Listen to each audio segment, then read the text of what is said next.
দেখুন আমার এই ভিডিওর মধ্যে আজকে নতুন একটা ভিডিও আমি আবার ছাড়ছি, সেটা হচ্ছে চিকেনের রেসিপি।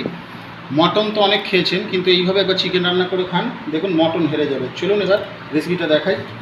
এখানে আমি 1 কিলো 100 চিকেন নিয়েছি, তার জন্য আমি এখানে 400 গ্রাম পেঁয়াজ নিয়েছি। 400 গ্রাম পেঁয়াজের মধ্যে আমি এখানে 150 গ্রাম পেঁয়াজ কুচি চিকেনের মধ্যে দিয়ে দিলাম। অল্প করে দিচ্ছি একটু জিরের গুঁড়ো, আমাকে দিতে হবে জিরের গুঁড়ো। অল্প করে দিচ্ছি আমি একটু হালকা করে ধনের গুঁড়ো। অল্প করে দিলাম হচ্ছে কাশ্মীরি লঙ্কার গুঁড়ো। এখানে দিচ্ছি অল্প করে গোলমরিচের গুঁড়ো। আজকে কিন্তু আমি সব প্যাকেটই ব্যবহার করেছি গোলমরিচের গুঁড়ো।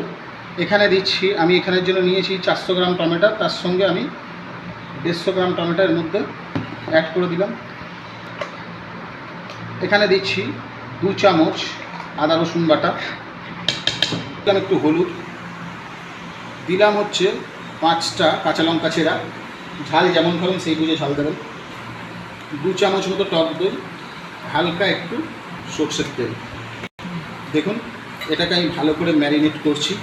এটা কিন্তু নুন চলবে না, এখন কিন্তু কোনো মতে নুন দেবেন না। নুন দিলে কিন্তু জিনিসটা পুরো ভালো করে ফ্রেশ করে ধুয়ে রাখবেন। দেখুন আমি ম্যারিনেট করে নিচ্ছি।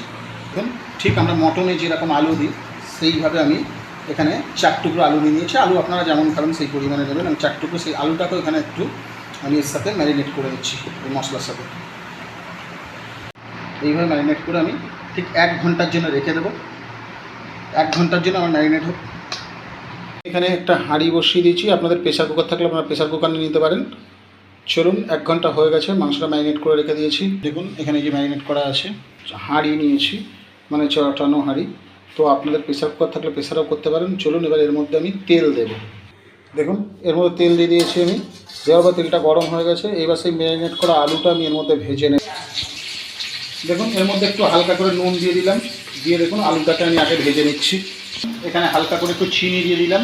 প্রতিটা স্টেপ কিন্তু ফলো রাখবেন। দেখুন আলুটা আমি 50% মতো বয়েল করেছি। এটা কিন্তু কালো কালো লাগছে, কিন্তু এটা কিন্তু পুড়িনি। এটা কিন্তু চিনির দাগটা 50% মতো বয়েল করে আমি আলুটাকে তুলে রাখলাম। এর মধ্যে দিচ্ছি হচ্ছে আমি সেই পেঁয়াজ কুচি।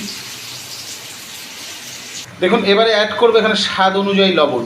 পুরো স্বাদ অনুযায়ী মাংস যে লবণ লাগবে পুরো লবণটা আমি এখানে দিয়ে দেবো।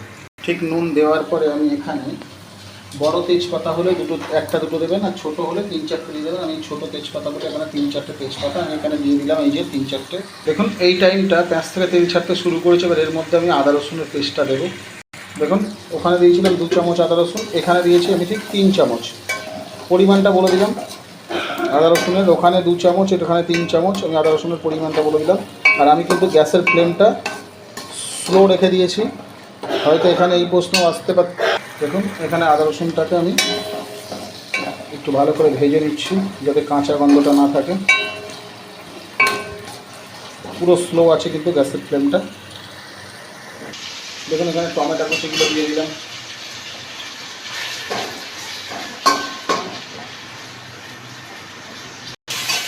দেখুন এখানে দিলাম একটু হালকা করে আর একটু কাশ্মীরি লঙ্কার গুঁড়ো, মরিচের গুঁড়ো।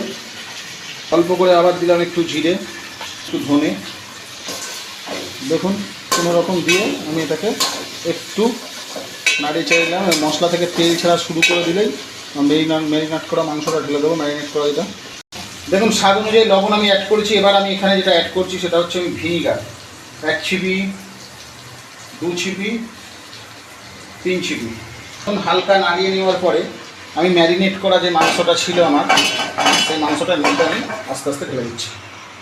দেখুন আমি এখানে মাংসটা দিয়ে গ্যাসের ফ্লেমটা জোরে করে দিয়েছি, যাতে মাংসর জলটা ছেড়ে দেয়। জলটা ছেড়ে দেওয়া অবধি আমি ভালো করে নাড়িয়ে চাড়িয়ে নেব। দেখুন এই স্টেপে সেই 4 পিস আলু যেটা ভেজে রেখেছিলাম সেটাও এর মধ্যে দিয়ে দিলাম, তাহলে আলুটা পুরো বয়েল হয়ে যাবে। দেখুন মাংস থেকে জল ছেড়ে দিয়েছে। এবার যদি আপনারা বলেছিলাম কুকারে নেন, তো আমি এখান থেকে হালকা করে আরেকটু জল মিশিয়ে দিলাম, অল্প করে দিলাম, কিন্তু জলটা আমি পরে ব্যবহার করব। এবার ঠিক এই স্টেপে আমি এটাকে চাপা দিয়ে দেবো। দিয়ে আমি ভালো করে, যেমন কুকার হলে 2টো সিটি মেরে নেবেন, আর হাঁড়িতে হলে এটাকে 5 মিনিট সিদ্ধ করে নেবেন। দেখুন ঠিক এইভাবে ফুটছে। আমি একবার দেখিয়ে দিলাম সুবিধার্থে। প্রেসার হলে 2টো বললাম, সিটি মেরে নেবেন। আর এইভাবে ঠিক আমার 5 মিনিট ফুটবে। 3 মিনিট হয়ে গেছে, আর 2 মিনিট পরে আমি তুলে নেব। ঢাকনাটা আমি খুলে দিয়েছি। দেখুন কতটা জল বেরিয়ে গেছে। আমার কিন্তু আর জল লাগবে না। যেহেতু জল দিয়েছিলাম আর মুরগির মাংসের জল বেরোয়, অতটা জল বেরিয়েছে। ঠিক ঢাকনা খুলে দেওয়ার পরে এইভাবে আমি আবার 5 মিনিট ফুটিয়ে নেব। দেখুন ঠিক এইভাবে 5 মিনিট ফুটিয়ে নেওয়ার পরে আমি এর ওপর দিয়ে অল্প করে একটু ধনে পাতা দিলাম। ধনে পাতা হাতে করে ছিঁড়ে দিয়ে দিয়েছি আমি, একটু অল্প করে ধনে পাতা দিয়ে আমি এটাকে নাড়িয়ে দিচ্ছি ভালো করে। দেখুন এখানে অবশিষ্ট আমি একটু গরম মশলা দিলাম, দিয়ে আমি এটাকে ভালো করে নেড়ে চেড়ে দিচ্ছি। দেখুন ঠিক এইভাবে আমি 5 মিনিটের জন্য চাপা দিয়ে পুরো গ্যাসের ফ্লেমটাকে লো করে দিলাম। 5 মিনিট পরে সার্ভ করে আপনাদেরকে দেখাবো। এবার আমি সার্ভ করব।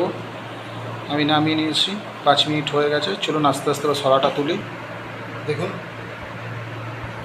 সরাটাকে আস্তে আস্তে কাপড় দিয়ে ধরে তুলে দিচ্ছি। দেখুন পুরো খাসির মাংসের মতো দেখতে হয়েছে। দেখুন পুরো খাসির মাংসের মতো দেখতে হয়েছে। দেখুন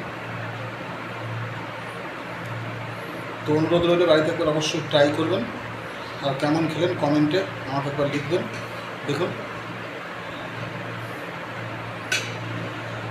তো আজকে এই পর্যন্ত, আবার নতুন ভিডিও দেখা হবে। তখন সবাই ভালো থাকবেন, সুস্থ থাকবেন, সুখে থাকবেন।